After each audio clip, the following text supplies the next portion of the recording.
आज जो वहां प्राइम मिनिस्टर आया है वो प्रो इंडिया आया है। आज जिस प्राइम मिनिस्टर को उन्होंने लाए हैं वो इंडिया खुद लेके आया है, क्योंकि इंडिया ने, चाइना ने वहां $500 बिलियन दिए, इंडिया ने वहां $1 बिलियन दिया है और वहां वो खास तौर पे स्टेबल हो गए। अब इसका मतलब यह है कि दो मुल्क श्रीलंका से आउट हो गए, एक वहां से पाकिस्तान आउट हो गया और दूसरा वहां से चीन आउट हो गया। चाइनीज को उनकी औकात याद दिलाना बीच बीच में, कि उनकी औकात का एहसास दिलाना और हमारी औकात का एहसास उनको दिलाना कि this is India you are dealing with. Pakistan की फॉरेन पॉलिसी को कंपेयर करना भारत की foreign policy, it doesn't make any sense. अब इस वक्त मुल्क भर में महंगाई में एक हफ्ते के दौरान, सुनिएगा, रिकॉर्ड इजाफा हुआ है, जिसको वाकई रिकॉर्ड इजाफा कहते हैं। आटा, गोश्त, घी, जितनी भी जो दीगर अशिया की कीमतें हैं वो बढ़ गई हैं। आपके पास तो सिर्फ 1 महीना बचा है कुछ ना कुछ करने में, सिर्फ 1 महीना बचा है। हम एक वाहिद मुल्क है जिसने 40 हरक्यूलिस जहाज भर के 8, जिसमें दवाई, खाना पीना, जरूरियात जिंदगी, वो यूक्रेन भेजा। आटा, चीनी, पेट्रोल, बीच बीच में चाइनीज की, हम लोग जो एक्यूपंक्चर करते हैं ना, चाइनीज सुइयां चुबा के जो इलाज करते हैं एक्यूपंक्चर, तो हम लोग भी आर्ग्यू चाइनीज के साथ एक्यूपंक्चर करते रहते हैं।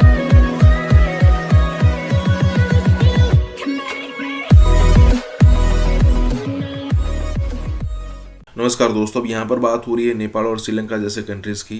अब देखिए, चाइना ने एक बहुत ही सिंपल चीज़ यहाँ पर की कि भाई उसके पास ट्रिलियंस ऑफ डॉलर की रिजर्व पड़ा है। जैसे इंडिया के पास 650 बिलियन के आसपास है, तो चाइना के पास कुछ ट्रिलियन में है।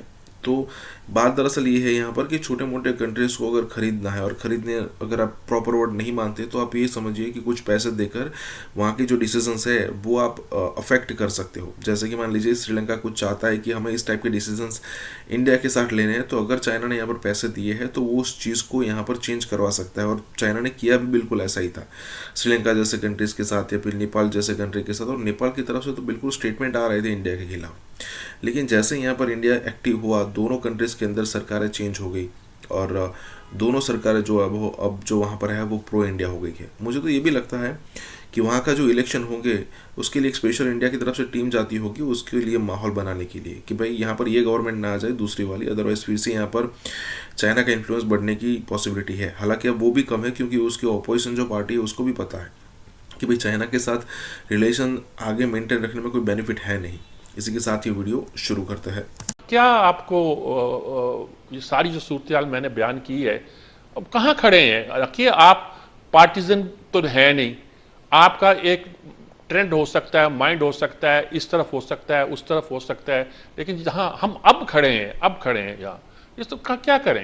एक आम शहरी के तौर पर मुझे आपसे पूछना चाहता हूँ। देखिए, आज से तकरीबन 1 साल पहले मैंने बहुत तफसील से लिखना शुरू किया था कि दो मुल्क ऐसे हैं कि जिनके अंदर डिस्टेबिलिटी आएगी। एक यूक्रेन है और दूसरा पाकिस्तान है, और दोनों की बुनियादी वजह यह है कि 2019 दिसंबर में जब कंटेनमेंट ऑफ चाइना की पेंटागन पॉलिसी आई है और 4 जो मुल्कों का ग्रुप बना क्वाड, तो उनको अंदाजा हो गया कि अब हम सेकंड प्लान पे काम करें। इस सेकंड प्लान में न सिर्फ पाकिस्तान और इंडिया बल्कि श्रीलंका में भी ये बात शुरू हो गई कि हम भी उस लाइन के अंदर हैं।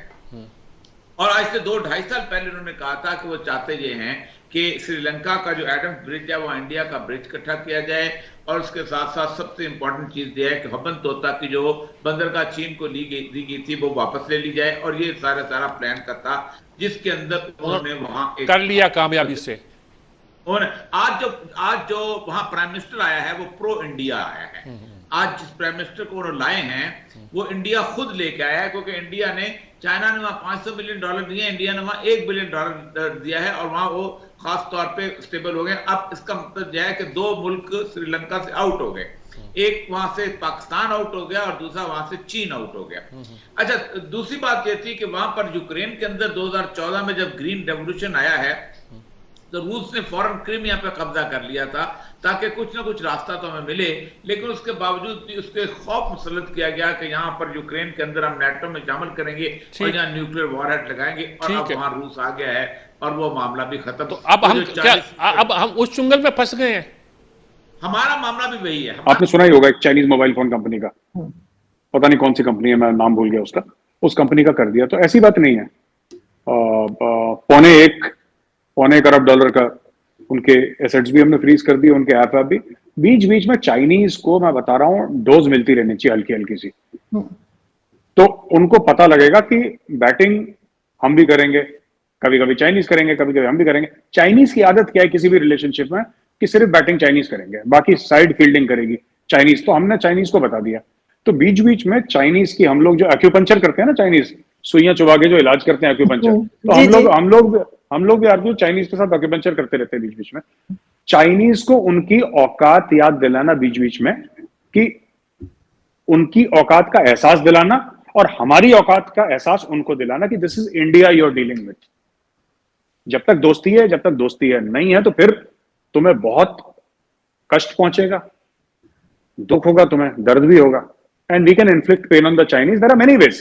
पेन मतलब ये नहीं कि आपने आर्टिलरी का शेल फायर करा और 10 चाइनीज फौजी मार दिए, नहीं। There are 100 ways of inflicting pain, जिसमें चाइना चीख उठेगा।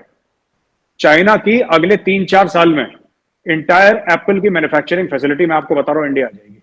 देखते हैं फिर। हम एक वाहिद मुल्क है जिसने 40 हरक्यूलिस जहाज बर के 8 जिसमें दवाई, खाना पीना, जरूरियात जिंदगी है, वो यूक्रेन भेजा। ना हमने बम भेजा, ना बारूद भेजी, ना तोप भेजा, ना सिपाही भेजा, ना ही माइन भेजी। And we have always maintain one status, we are for unilateral ceasefire, because लोग का मरना रुकना चाहिए। अमेरिकन्स ट्राई टू पुश अस।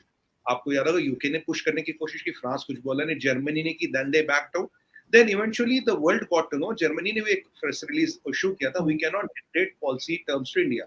ये बोरिस जॉनसन साहब भी कह गए, ये फ्रांस से तो खैर बोला ही नहीं, ओलाफ साहब ने भी ये कहा। और यूरोपियन यूनियन की प्रेसिडेंट यहाँ आती है अपना ट्रेड डील करने के लिए, और बोरिस जॉनसन साहब ये कहते हैं भाई दिवाली से पहले ये ट्रेड डील कर लो, because that is the emergence of India on a world stage where we say we will determine our policy which is in the interest of people। ये पहले इंडिया नहीं करता था, ऐसी चीजों को थोड़ा अवॉइड करता था। Credit goes to prime minister Modi and doctor Jaishankar for having this, getting this impossible make it possible.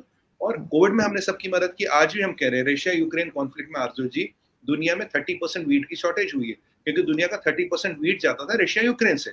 हमने बोला जितनी भी वीट की शॉर्टेज है हम देने को तैयार है, जो पैसे दे सकता है दो, जो नहीं दे सकता will give free of cost. HCQ का पैसे नहीं लिया, वैक्सीन का पैसा नहीं लिया, फूड एंड एड का पैसा नहीं लिया।